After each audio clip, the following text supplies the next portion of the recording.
দারুণ একটি সুখবর, যাদের যোগ্যতা মাধ্যমিক, যাদের যোগ্যতা উচ্চ মাধ্যমিক, যাদের যোগ্যতা গ্রাজুয়েশন, প্রত্যেকের জন্য দারুণ একটি সুখবর। ইন্ডিগোর তরফ থেকে, ইন্ডিগো এয়ারলাইন্স এর তরফ থেকে নতুন নিয়োগ বিজ্ঞপ্তি জারি হয়েছে, যেখানে প্রত্যেকে তোমরা আবেদন করতে পারো। কারণ এই যে নিয়োগটি, এটা প্যান ইন্ডিয়া নিয়োগ হচ্ছে, অর্থাৎ যে কোনো রাজ্যের যে কোনো জেলার প্রার্থীরা আবেদন করতে পারে। সম্পূর্ণ গুরুত্বপূর্ণ তথ্য তোমাদের কাছে তুলে ধরবো।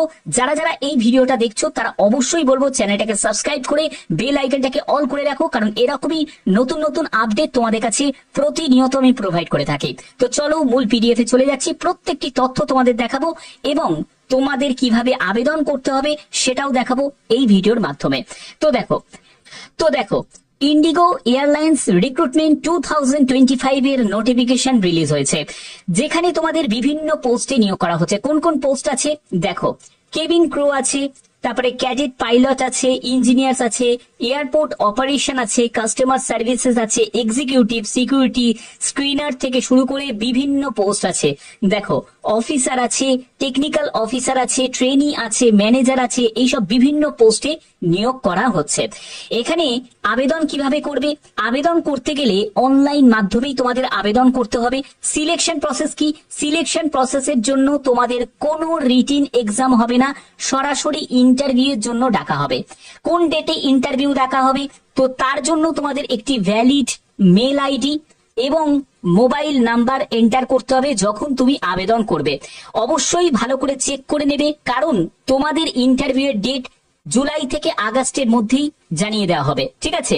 এবং এখানে তোমাদের বেতন কত টাকা থাকবে দেখো, এখানে বেতন সেটা 37,000 টাকা মতো তোমাদের বেতন থাকবে এবং বিভিন্ন পোস্ট অনুযায়ী বেতনটা ভ্যারি করছে, ঠিক আছে? এবং জব টাইপ দেখো, যারা ফ্রেশার্স ক্যান্ডিডেট, যাদের অভিজ্ঞতা নেই তারাও আবেদন করতে পারে, যাদের অভিজ্ঞতা আছে তারাও আবেদন করতে পারে। জব লোকেশন অ্যাক্রস ইন্ডিয়া, অর্থাৎ ভারতের বিভিন্ন জায়গায় তোমাদের জব লোকেশন হয়ে যাবে। Who can apply? All India, প্রত্যেক প্রার্থীরাই আবেদন করতে পারবে। একজন মেল ক্যান্ডিডেট, একজন ফিমেল ক্যান্ডিডেট, প্রত্যেক প্রার্থীরাই আবেদন করতে পারবে। তোমরা কোন জেলা থেকে এই ভিডিওটা দেখছো অবশ্যই তোমার জেলার নাম প্রত্যেকে কমেন্টে জানিয়ে দাও। তোমার জেলার নাম প্রত্যেকে কমেন্টে এখনই জানিয়ে দাও। তো দেখো এখানে এজ লিমিট কি প্রয়োজন? 18 বছর হচ্ছে ন্যূনতম বয়স এবং ম্যাক্সিমাম বয়স হচ্ছে 50 বছর। এবার 50 বছর সর্বোচ্চ এজ, সেটা কিন্তু অন্য বিভিন্ন পোস্ট আছে, যে পোস্টগুলোতে তোমাদের এক্সপিরিয়েন্স দরকার আছে সেই পোস্টগুলোর জন্য আপার এজ লিমিট 50 বছর। কিন্তু আবার এরকম অনেক পোস্ট আছে যেখানে এক্সপিরিয়েন্সের প্রয়োজন নেই, যারা ফ্রেশার্স ক্যান্ডিডেট আবেদন করতে পারবে, সেখানে এজ লিমিটটা কম থাকবে, ঠিক আছে? সেটা তোমাদের যখন আমি আবেদনটা দেখাবো তখন তোমরা ব্যাপারটা ক্লিয়ার হয়ে যাবে। এবার দেখো তোমাদের আবেদন মূল্যের ক্ষেত্রে অ্যাপ্লিকেশন ফি, কোনো আবেদন মূল্য লাগবে না, কোনো আবেদন মূল্য লাগবে না, সম্পূর্ণ ফ্রি অফ কস্টে প্রত্যেক প্রার্থীরাই আবেদন করতে পারবে। এখানে তোমাদের কি বলা হচ্ছে দেখো, এডুকেশন কোয়ালিফিকেশন হচ্ছে মাধ্যমিক, উচ্চ মাধ্যমিক বা তোমরা যদি গ্রাজুয়েশন করে থাকো যে কোনো শাখায় তারাও আবেদন করতে পারবে। আবেদন তোমাদের শুরু হয়ে গেছে। প্রত্যেকটি তথ্যর জন্য তোমাদের অবশ্যই আমি অফিসিয়াল ওয়েবসাইটে নিয়ে যাব, সেখান থেকে তোমাদের কিভাবে আবেদন করতে হবে সেই সব তথ্য তোমাদের কাছে তুলে ধরবো। তো দেখো আমি একদম অফিসিয়াল ওয়েবসাইটে ভিজিট করছি। তো এখানে তোমরা দেখতে পাচ্ছ যে ওই অফিসিয়াল ওয়েবসাইট থেকেই তোমাদের আবেদন করতে হবে, অন্য কোনো মাধ্যম থেকে তোমরা আবেদন করবে না। এখানে তোমাদের কেরিয়ার অপশনে গিয়ে ক্লিক করতে হবে। কেরিয়ার অপশনে যখন তুমি ক্লিক করবে তখনই কিন্তু তোমরা অফিসিয়াল ওয়েবসাইটে ভিজিট করবে। সেখান থেকেই তোমাদের কি করতে হবে, ভিউ অল জবস এই অপশনে তোমাকে ক্লিক করতে হবে। যে স্টেপগুলো ফলো করছি সেই স্টেপগুলোকে ভালো করে দেখো। তো এই স্টেপগুলোই কিন্তু খুব ইম্পর্টেন্ট, যেখানে বলছে যে কোন কোন লোকেশনে তোমাদের এখন বর্তমানে নিয়োগ হচ্ছে। যে তোমরা দেখতেই পাচ্ছ 12ই জুন, জাস্ট কিছুক্ষণ আগেই এই নোটিফিকেশনটা রিলিজ হয়েছে। 11ই জুন কালকে নোটিফিকেশনটা রিলিজ হয়েছে। দেখো officer cargo operation, senior executive, lead data scientist, তারপর এক্সিকিউটিভ কার্গো থেকে শুরু করে সব তোমাদের একদম ডিটেলসটা তোমরা দেখতে পাচ্ছ। এরকম করে তোমাদের দেখতে হবে। এবং যেখানে তুমি প্যান ইন্ডিয়া দেখবে না, সেগুলো মানে হচ্ছে তোমাদের ভারতের যে কোনো জায়গায় তোমাদের জব লোকেশন হবে, কোনো পার্টিকুলার কোনো স্টেটে কিন্তু নয়। এবার যে কেবিন অ্যাটেন্ডেন্ট, এই যে কেবিন অ্যাটেন্ডেন্ট যে পোস্ট, এখানে তুমি আবেদন কিভাবে করবে? আবেদন করার জন্য অ্যাপ্লাই নাও অপশনে তোমাদের ক্লিক করতে হবে। দেখো অফিসিয়াল ওয়েবসাইট, একটু কিন্তু সার্ভার প্রবলেম থাকে, তার জন্য একটু সময় নেবে। যদি দেখো যে কোনো অসুবিধা হচ্ছে তাহলে কিন্তু পরে রিফ্রেশ করে আবার ট্রাই নেবে, ঠিক আছে? তো দেখো আমি একদম অফিসিয়াল ওয়েবসাইট থেকেই তোমাদের দেখাচ্ছি, যাতে তোমাদের মানে ব্যাপারটা যাতে পরিষ্কার হয়ে যায়, ঠিক আছে? তো একটু সময় নেবে। তো দেখো তো সাইটটা ওপেন হয়ে গেছে। এখানে তোমরা দেখতে পাচ্ছ একটি মেল আইডির জায়গা এবং পাসওয়ার্ডের জায়গা। তো তোমাদের প্রথমে এখানে অ্যাকাউন্ট ক্রিয়েট করতে হবে। যারা অ্যাকাউন্ট ক্রিয়েট করা আছে তারা মেল আইডি পাসওয়ার্ড দিয়ে সাইন ইন করতে পারবে। কিন্তু তুমি যদি একজন নতুন ইউজার হও, তোমাকে এখানে কি করতে হবে, ক্রিয়েট অ্যান অ্যাকাউন্টে গিয়ে ক্লিক করতে হবে এবং এখানে একটা রেজিস্ট্রেশন ফর্ম তোমাকে ফিল আপ করতে হবে। সেটাই তোমাদের দেখাচ্ছি ভিডিওর মাধ্যমে যে কিভাবে তোমরা রেজিস্ট্রেশনটা করবে, দেখে নাও। তো দেখতে পাচ্ছ যে রেজিস্ট্রেশন করার জন্য ক্রিয়েট অ্যান অ্যাকাউন্টের যে ফর্মটা সেটা কিন্তু এখানে চলে এসছে। তো এবার তোমাদের কি করে রেজিস্ট্রেশন করবে সেই স্টেপটা ভালো করে বোঝো। এখানে প্রথমে তোমাকে একটি মেল আইডি দিতে হবে। সেই মেল আইডিটা যেন দেখে নেবে অ্যাক্টিভ যেন মেল আইডি হয়, এবং সেই মেল আইডিটাকে রিটাইপ করবে।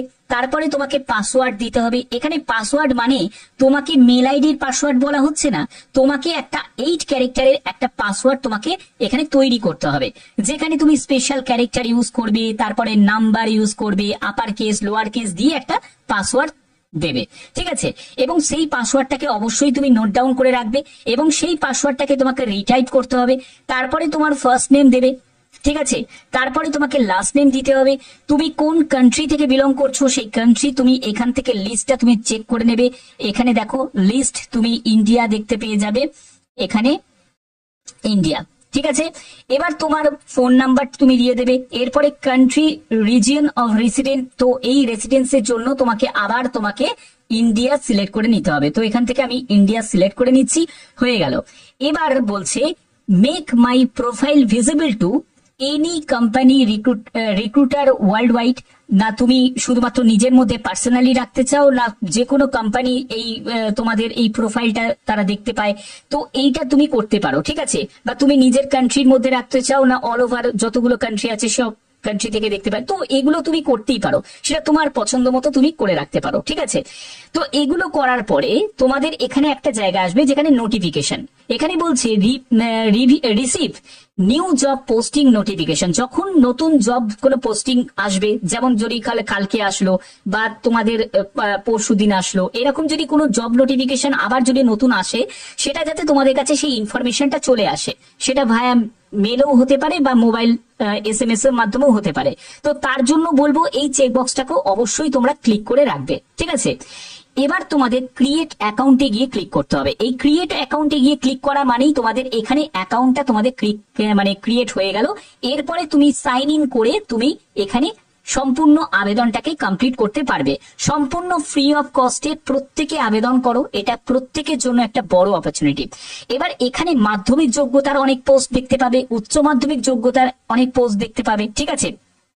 যেমন কাস্টমার সাপোর্ট যে এক্সিকিউটিভ যে পোস্টগুলো নেওয়া হয় সেখানে কিন্তু উচ্চ মাধ্যমিক যোগ্যতা থাকে। তো এই সব পোস্টগুলোর আপডেটটাই কিন্তু তোমরা পাবে যদি তোমরা এখানে অ্যাকাউন্ট ক্রিয়েটটা করে রাখো। অ্যাকাউন্ট ক্রিয়েট করা থাকলে তোমাদের কাছে সেই ইনফরমেশনটা চলে আসবে, তোমরা চটপট গিয়ে আবেদনটা করতে পারবে। এবং কিভাবে ক্রিয়েট করতে হয় সেইটা তো তোমাদের দেখালাম এই ভিডিওর মাধ্যমে। তো আশা করি ব্যাপারটা বুঝতে পেরেছো। প্রত্যেকে যারা যারা আবেদন করতে ইচ্ছুক তারা চটপট আবেদন করে দাও, এখানে ক্রিয়েট করে নাও, যাতে তোমরা ভবিষ্যতে যে কোনো আপডেট যাতে সবার আগে পেয়ে যাও ইন্ডিগো এয়ারলাইন্সের তরফ থেকে। বাদ বাকি যে কোনো আপডেট অথেন্টিক ইনফরমেশন পাওয়ার জন্য অবশ্যই বলবো চ্যানেলটাকে সাবস্ক্রাইব করে রাখো, বেল আইকনটাকে অল করে রাখো, যাতে প্রতিদিন তোমাদের কাছে বিভিন্ন আপডেটগুলো পৌঁছে যায়। এখনের মতো এটুকুই, টাটা।